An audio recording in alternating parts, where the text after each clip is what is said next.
नमस्कार मालक, आपण सध्या आहोत मिरचीच्या प्लॉटमध्ये आणि 4 ते 4.5 महिन्याचा हा प्लॉट आहे आणि याचा आता सध्या चौथा तोडा चालू आहे.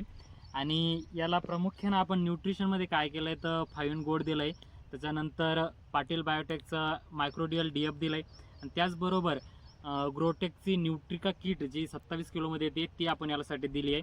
आणि याचं एक आपण बघू शकता की कशा प्रकारे ओव्हरऑल डेव्हलपमेंट झाली आहे आणि सध्या मालही आपण बघू शकता कसं आहे आणि फ्लावरिंगही बघू शकता.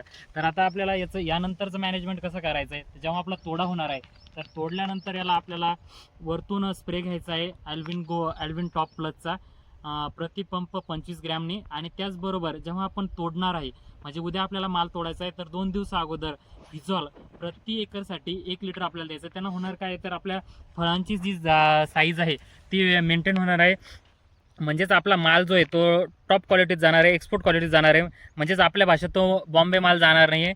आणि त्याचे रिझल्ट बघू शकता आपण, याला व्हिजॉल दिलेला आहे आणि व्हिजॉलचे रिझल्ट आपण बघू शकता. व्हिजॉल एकरी 1 लिटर हे प्रमाण आपण यासाठी ड्रिपने दिलं होतं. त्याचबरोबर आपण याला ग्रेड 1चं मायक्रोन्यूट्रियनसुद्धा दिलेलं आहे आणि त्याचे ओव्हरऑल रिझल्ट आपल्याला प्लॉटमध्ये दिसत आहे. तर कुठेही असा जास्त पिवळेपणा नाही, त्यानंतर एकसारखी फ्लॉवरिंग आहे आणि फ्रूट डेव्हलपमेंटसुद्धा चांगली झालेली आहे.